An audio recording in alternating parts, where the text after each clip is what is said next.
부모가 되어서 기쁜 것은 자녀가 탄생했을 때 참 기쁨이 있더라고요. 근데 그 기쁨 못지않게 그 자녀가 이렇게 커가면서 뒤집기를 하고 또 서서 이렇게 걸어가는 모습을 볼 때, 뿐만 아니라 그 아이가 이제 자라나서 유치원에 들어가고 초등학교에 들어가고 중학교에 들어가고 그렇게 단계 올라갈 때 더 큰 기쁨이 있더라는 것이죠. 근데 그 기쁨보다 더한 기쁨은 그 자녀들이 육신적으로만 자라나는 것이 아니라 영적으로 또 자라나서 이와 같이 앞에서 예배드리고 하나님을 이렇게 간증하고, 현준이가 이런 간증을 하고 하는 걸 볼 때 정말 큰 감동이 되더라고요. 눈물이 나가지고 눈물 참느니라고 그냥 힘들었네요. 저 아이들이 저렇게 자라나서 하나님을 고백하고 예배하고 걸어갈 때 얼마나 큰 기쁨입니까? 전에 사는 성도 여러분, 우리도 그 영적으로 자라나야 되는 줄 믿습니다. 왜요? 생명이 있기 때문에, 생명이 있는 것은 자라남이 특징이더라는 것이죠. 겨울에 저 나무 가지들이 다 잎사귀가 떨어지고 죽은 줄만 알았지만 저들에게 생명이 있기 때문에 봉우리가 맺혀지고 또 열매를 맺어지는 자라남이 있더라는 것이죠. 우리의 신앙은 어떠합니까? 자라고 있습니까? 오늘 우리의 말씀을 통해서 우리는 어떻게 자라나야 되며 어디로 자라나고 있는지를 말씀하고 있더라는 것이죠. 오늘 본문 13절의 말씀은 이렇게 말씀하고 있습니다. 우리 함께 읽어볼까요? 13절의 말씀 함께 읽어봅니다. 시작. 우리가 다 하나님의 아들을 믿는 것과 아는 일에 하나가 되어 온전한 사람을 이루어 그리스도의 장성한 분량이 충만한 데까지 이르리니. 아멘. 우리의 신앙도요, 자라나기를 원하세요. 근데 어디까지 자라나기를 원하는가? 그리스도의 장성한 분량이 충만한 데까지 이르기를 원한다는 것이죠. 도대체 이 말이 무슨 말일까요? 그리스도의 장성한 분량이 충만한 데까지 이르기를 원한다. 우리 예수님 이 땅에 오셨을 때 장성한 모습으로 오셨어요? 아기로 오셨어요? 아기로 이 땅에 오셨어요. 우리 예수님이 이 땅에 오셨을 때요, 아기로 말구유에 오셨단 말이죠. 근데 그 아기가 어떻게 됩니까? 키가 자라고 지혜가 자랐습니다. 우리 예수님이요, 처음 오셨을 때 장성한 모습으로 오신 거 아니고 그 예수님조차도 어린아이로 오셔서 우리의 육신이 자라듯 자라가셨고요, 장성한 자가 되셨어요. 그런데 말씀하시는 거예요. 저와 여러분들이요, 그 그리스도의 장성한 자의 분량에 이르기까지 자라나기를 원한다라고 말씀하고 있는 것이죠. 우리가 예수님을 믿고 자라날 때요, 처음부터 장성한 모습으로 영적으로 장성한 자로 나오지 않습니다.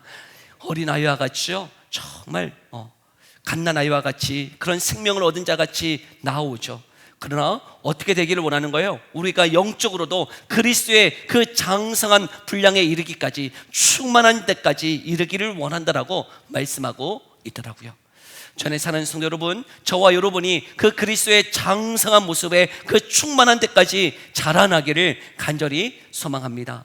왜 자라나야 됩니까? 14절은 이렇게 말씀하고 있는데요, 함께 읽어볼까요? 함께 읽어봅니다. 시작. 이는 우리가 이제부터 어린아이가 되지 아니하여 사람의 속임수와 간사한 유혹에 빠져 온갖 교훈의 풍조에 밀려 요동하지 않게 하려 함이라. 아멘.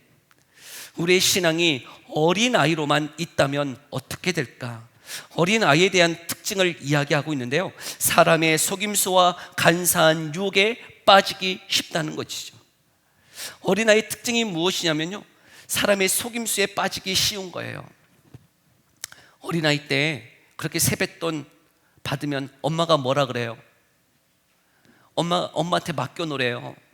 엄마한테 맡겨놓으면 필요할 때 다 줄게. 그리고요, 어렸을 때 그렇게 돈 다 맡겼어요. 근데 그 세뱃돈 아직까지 못 받고 있네요.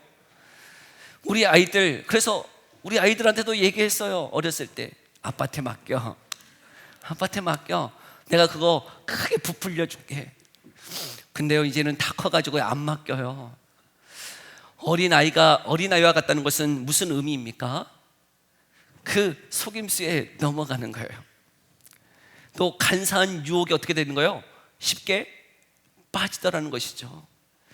제가 초등학교 때, 그때는 국민학교였죠. 국민학교 때 어떤 아저씨가 이렇게 수업에 들어와 가지고요, 위인 전집을 파셨어요. 위인 전집을 파셨는데요, 그 위인 전집만 파는 게 아니고요, 그거 사면 오락기를 같이 준다는 거예요. 위인 전집을 사면 너희들에게 참 유익이 된다. 중학생이 되고 고등학생이 될 때 그 위인 전집 다 읽지 않으면 학교 가서 대학교도 못 가고 그렇다라고 막 하면서 이거 너희들이 사면 오락기도 줘 그러면서요 유혹하더라고요. 간사한 유혹을 하더라고요. 제가 어떻게 했을까요? 담대하게 썼어요. 담대하게 써서 제출했어요. 어떻게 됐을까요? 엄마한테 뒤지게 혼났어요. 저는요 위인전 갖고 싶었어요. 근데 위인전뿐만 아니라 그 오락기 너무나 갖고 싶었어요. 그래서 그 위인전을 핑계로 그거 사달라고 얘기했는데 뒤지게 쳐맞고 말았어요. 어린아이의 특징이 무엇입니까? 많은 속임수와 간사한 유혹 앞에요 빠지기 쉽다는 거예요. 뿐만 아니라요 뭐라고 말씀하고 있냐면 이 세상의 풍조에 밀려 요동한다는 것이죠. 요즘 세상의 인기가요 얼마나 빨리 흘러가고 있는지요. 제가 몇 달 전에 인기 있는 두쫑쿠 먹어보셨냐고 이렇게 얘기했잖아요. 두쫑쿠 유행이 이제 지나갔어요. 두쫑쿠 아니고 뭐래요? 봄동 비빔밥이래요. 봄동 비빔밥. 근데 그것도요 이제 유행이 지나갔어요. 봄동 비빔밥 다음에 뭐가 나온지 아세요? 버터떡이래요. 버터떡. 그래서 일부 우리 교사들과 예배 드릴 때 버터떡 먹어봤냐고 그랬더니 청년이 먹어봤대요.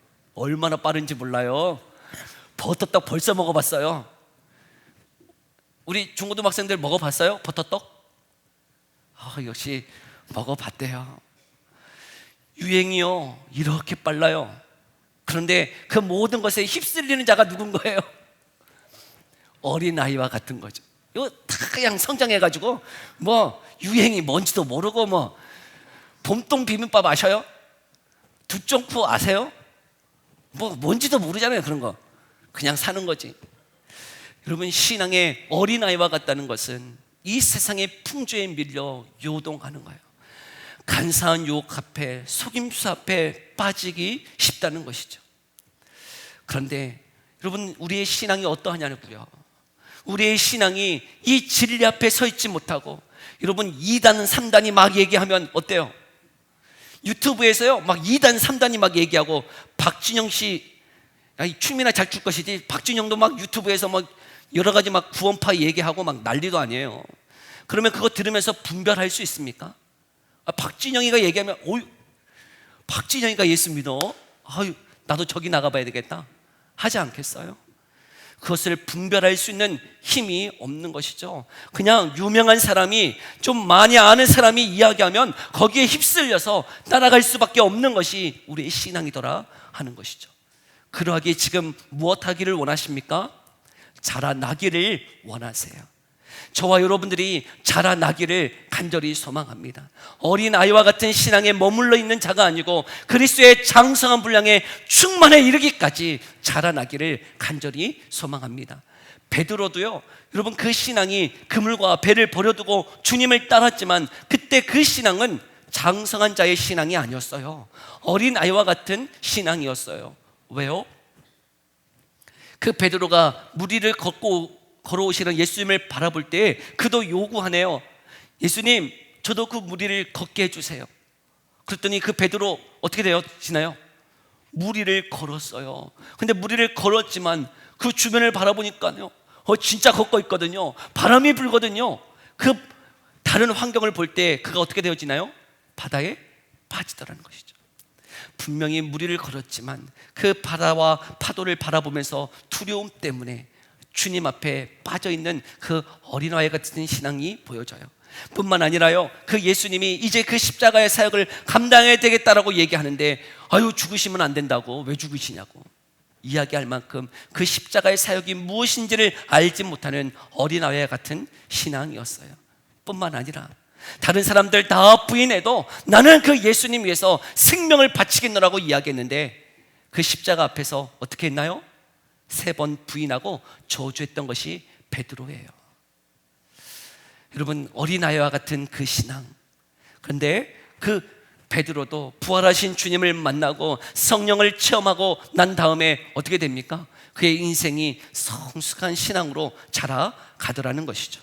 주 안에 사랑하는 성도 여러분, 우리의 신앙이 여기에서 이만하면 됐다 하는 수준이 아니라 그리스도의 장성한 분량에 이르기까지 자라나기를 간절히 소망합니다. 사도 베드로가요, 빌립보서 3장에 보니까 이렇게 고백하고 있더라고요. 같이 한번 읽어볼까요? 빌립보서 3장 12절에서 14절의 말씀인데요, 함께 읽어볼까요? 함께 읽어봅니다. 시작. 내가 이미 얻었다 함도 아니요 온전히 이루었다 함도 아니라 그리스도 예수께 잡히밤 그것을 잡으려고 달려가노라. 형제들아, 나는 아직 내가 잡은 줄로 여기지 아니하고 오직 한 일, 즉 뒤에 있는 것은 잊어버리고 앞에 있는 것을 잡으려고 표대를 향하여 그리스도 예수 안에서 하나님이 위에서 부르신 부름의 상을 위하여 달려가노라. 아멘. 사도 바울의 수준이면 이만하면 됐다 여길 만도 한데, 나는 온전히 이루었다 함도 아니요, 뒤를 바라보면서 안주하고 있는 자가 아니고 그 부름의 상을 위하여 온전히 달려가노라 라고 고백하며 그 신앙의 성장과 그 성숙을 향해 나아가고 있는 모습을 말하고 있더라고요. 이만하면 됐습니까? 나 정도면 어느 정도 인정받는 수준입니까? 그런데 사도 바울은요, 이야기해요. 다 이루었다 함도 아니요, 내가 온전히 이루었다 함도 아니요, 내 뒤를 바라보면서 착각하지 아니하고요, 그 끝까지 부름의 상을 위하여, 그 성숙과 성장을 위하여, 내게 주신 그 상을 위하여 끝까지 달려가고 있는 사도 바울의 모습이 보여지더라는 것이죠. 주 안에 사랑하는 성도 여러분, 이만하면 됐습니까? 나 정도면 된 겁니까? 아니요. 그 온전함을 위하여 그리스도의 그 장성한 분량에 이르기까지 끝까지 자라나는 저와 여러분 되어지기를 간절히 소망합니다. 그러면 어떻게 자라나야 되는 걸까요? 도대체 우리의 신앙은 어떻게 자랄 수 있는 걸까요? 우리 13절 상반절의 말씀인데요, 다시 한번 읽어볼까요? 함께 읽어봅시다. 시작. 우리가 다 하나님의 아들을 믿는 것과 아는 일에 하나가 되어 온전한 사람을 이루어. 우리가 자라나야 되는데 도대체 어떻게 자랄 수 있는가? 하나님의 아들을 믿는 것과 아는 일에 하나가 되어 온전한 사람을 이룰 수 있다라고 말씀하고 있네요. 하나님의 아들을 믿는 것, 도대체 이 믿는 것이라고 하는 게 뭘까요? 그 예수 그리스도가 하나님의 아들이시며 그분이 이 땅에 나를 위하여 오시고 나를 위하여 십자가에 죽으시고 부활하셨다는 것을 아는 것이 믿는 걸까요? 믿는 것은 단순히 그 모든 정보를 아는 수준보다 더 깊은 거예요. 여러분들은 예수님을 믿고 계십니까? 믿고 계세요? 아멘이에요. 근데 도대체 믿는다는 것이 뭐냐고요? 마가복음 4장에 보니까요, 그 제자들이 예수님과 함께 배를 타고 가고 있어요. 근데 큰 풍랑을 맞았네요. 그 큰 풍랑이 일어날 때요, 제자들이요 너무 두려웠어요. 근데 우리 예수님 그 배 안에서 뭐 하고 계세요? 주무시고 계시네요. 주무시고 계실 때 그 제자들의 반응이 무엇이었을까? 마가복음 4장 38절에 이렇게 고백하고 있어요. 함께 읽어볼까요? 함께 읽어봅니다. 시작. 예수께서는 고물에서 베개를 베고 주무시더니 제자들이 깨우며 이르되 선생님이여, 우리가 죽게 된 것을 돌보지 아니하시나이까 하니. 예수님, 왜 주무시고 계세요? 지금 풍랑이 일어서 우리 죽게 됐는데 왜 우리를 돌보지 아니하십니까? 하고는 주님을 막 깨운 거죠. 주님 좀 돌봐주세요. 아니 왜 우리에게 이 풍랑이 왔어요? 이렇게 어려운데 왜 주무시고 계세요? 하면서 그 예수님 깨운 거죠. 그런데 일어나셔서 그 예수님이 하신 말씀이 무엇이었을까? 마가복음 4장 40절에 이렇게 말씀하시네요. 함께 읽어볼까요? 함께 읽어봅니다. 시작. 이에 제자들에게 이르시되 어찌하여 이렇게 무서워하느냐? 너희가 어찌 믿음이 없느냐 하시니. 뭐가 없다고요? 믿음이 없대요. 도대체 믿음이 왜 없는 거예요? 아니 풍랑이 일어가지고 지금 너무나 힘드니까 예수님 깨워서 예수님, 우리를 왜 돌보지 않으세요? 하고 깨웠는데 그 깨운 것을 왜 믿음이 없다라고 말씀하고 있는 거예요? 믿음이 뭡니까? 그들은 예수님의 존재, 제자들은 예수님의 존재를 믿어요, 안 믿어요? 예수님의 존재 믿어요, 안 믿어요? 너무 지금 어려운 거 질문하고. 예수님 존재를 믿어요, 안 믿어요? 믿어요. 존재를 믿어요. 그런데 그들은 지금 무엇 때문에 무서워하고 있는 거예요? 무엇 때문에 두려워하고 있는 거예요? 풍랑 때문에. 그 자신들에게 닥쳐온 풍랑 때문에 너무나 두려워요. 그리고는 예수님이 함께 있음에도 불구하고 뭐 하고 있죠? 예수님, 왜 우리를 돌보지 않으십니까? 예수님이 함께 있으면 뭐가 없어야 된다고 생각하는 거예요? 풍랑이, 어려움이, 고난이 없어야 되는데 예수님, 왜 우리와 함께 계시는데 이런 풍랑이 왔어요? 왜 이렇게 어려움이 와요? 그런데 예수님이 말씀하시네요. 왜 무서워하느냐? 왜 너에게는 믿음이 없느냐? 무슨 말씀을 하고 계시는 걸까요? 믿음이라고 하는 게 뭡니까? 그 풍랑 앞에서도 예수님이 나와 지금 함께하고 계시니 못하는 거예요. 그 예수님으로 인해서 그 풍랑을 이기는 거예요. 그 풍랑이 우리를 해치지 못할 거라고 믿는 거예요. 지금 예수님이 우리와 함께 하시니까. 우리는 혹 예수님을 믿고 있기 때문에, 예수님을 우리와 함께하고 있기 때문에 우리의 삶에 풍랑이 없고 어려움이 없고 고난이 없어야 참된 믿음이다, 건강한 믿음이다 착각하는지도 모르겠어요. 그러나 예수님은 그렇게 말씀하심이 아니에요. 예수님이 함께 계심에도 불구하고요, 우리의 삶에 뭐가 와요? 풍랑이 와요. 어려움이 와요. 그런데 왜 무서워합니까? 왜 두려워합니까? 왜 예수님께 원망합니까? 왜 우리를 돌보지 아니하십니까? 라고 이야기하고 있느냐고요. 뭐가 없어서요? 믿음이 없어요. 무슨 믿음이요? 그 모든 것을 이기게 하실 그 주님, 우리를 지키시고 보호하실 그 주님, 또한 이 모든 것 속에서 하나님의 뜻을 이루어 주실 그 하나님의 뜻이 있음을 우리는 온전히 신뢰하지 못하다는 것이죠. 믿음이라고 하는 것, 여러분, 우리의 기대대로, 우리가 바라는 대로 되는 것이 믿음이 아니고 그 모든 상황 가운데 하나님의 뜻대로 되어질 것을 믿을 수 있는, 신뢰할 수 있는, 의지할 수 있는 믿음이 있어지기를 간절히 소망합니다. 근데 그 믿음뿐만 아니라 무엇이 있어야 되는 거예요? 하나님을 아는 것이 있어야 돼요. 근데 안다는 것, 이게 무슨 의미입니까? 지식적으로 아는 거예요? 아니요.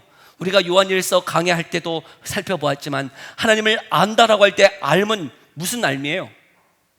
경험적인 알미라고요. 체험적으로 아는 것이에요. 그래서요, 이 마가복음 4장에서 풍랑을 만난 이 사건을 통해서 이 제자들도 무엇을 알아가는 겁니까? 마가복음 4장 41절에 이렇게 말씀하고 있네요. 함께 읽어볼까요? 함께 읽어봅니다. 시작. 그들이 심히 두려워하여 서로 말하되 그가 누구이기에 바람과 바다도 순종하는가 하였더라. 아멘. 그 예수님 함께 계셨음에도 불구하고, 수많은 세월을 지금 함께 보냈음에도 불구하고 그 예수님이 도대체 어떤 분인지 이 사건을 통해서 어떻게 하고 있는 거예요? 경험적으로 알아가고 있는 중인 것이죠. 우리의 삶에 그 예수님을 온전히 신뢰하고 풍랑이 오고 어려움이 오고 고난이 올 때도 그 예수님을 온전히 신뢰하고 그 예수님이 어떠한 분인지를 알아가는 그 일을 통해서 우리가 온전하게 되어진다라고 말씀하고 있더라고요. 그런 믿는 것과 아는 일이 여러분의 삶 가운데 있으십니까? 정말 예수님을 믿는 것과 아는 것이 내 삶에서 경험되어지고 체험되어지는 그런 경험들을 하고 계십니까?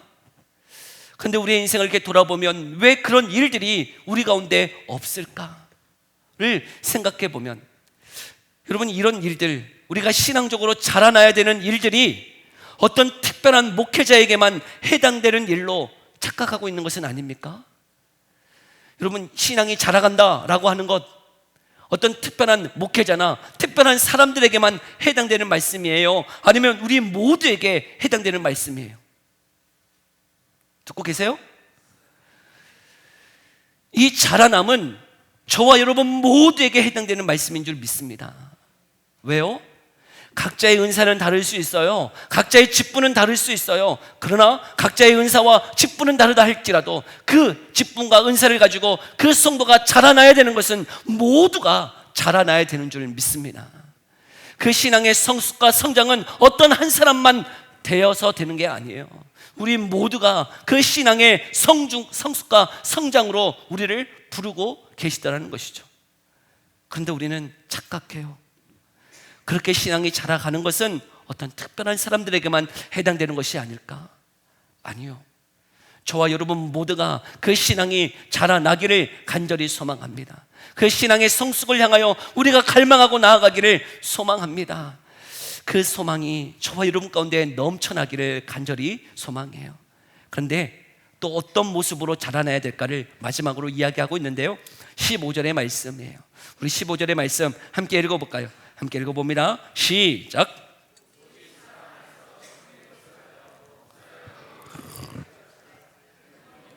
곧 그리스도라. 아멘. 믿는 것과 아는 것이 하나가 되어서 자라나야 되지만 뿐만 아니라 어떤 모습으로 자라나야 되는가를 15절은 이렇게 얘기하고 있는데요, 오직 사랑 안에서 참된 것을 하여 그에게까지 자랄지라고 말씀하고 있네요. 두 가지가 있는 거예요. 사랑 안에서 무엇을 하여? 참된 것을 하여. 이 참된 것을 한다라고 하는 것을 더 원문에 가깝게 해석한다면 진리를 행한다는 것이에요. 사랑 안에서 무엇을 행해요? 진리를 행한다. 우리가 진리가 없다면, 어떤 기준이 없다면, 행동하는 기준, 진리가 없다면 어떻게 되는 거예요? 여전히 14절 말씀처럼 어린아이의 수준에서 여러분 그 온갖 속임수와 간사한 유혹에 빠질 뿐만 아니라 세상의 풍조 앞에 흔들리며 살아갈 수밖에 없다는 것이죠. 그런데 무엇이 있어야, 이 삶에 무엇이 있어야 바르게 그 길을 걸어갈 수 있습니까? 진리예요. 진리, 말씀이에요. 말씀 없이는요 우리가 바른 길을 분별하며 걸어갈 수가 없더라는 것이죠. 그러니 이 진리 안에서 저와 여러분들이 바르게 자라나야 되는 줄 믿습니다.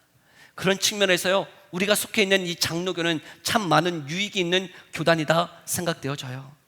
하나님의 말씀을 바르게 분별할 수 있는 많은 신앙 고백서들을 가지고 있는 것이 장로교의 특징이죠. 웨스트민스터 소유리 문답과 신앙 고백서와 또 하이데베르크, 또 도르트 신조, 여러 가지 이 믿음의 고백들이 우리 가운데 있어서 이 성경을 잘 분별해낼 수 있는 신앙 고백서들을 가지고 있어요. 처음 들어보세요? 우리가 다 배웠었는데 다시 한번 또 배울 거예요.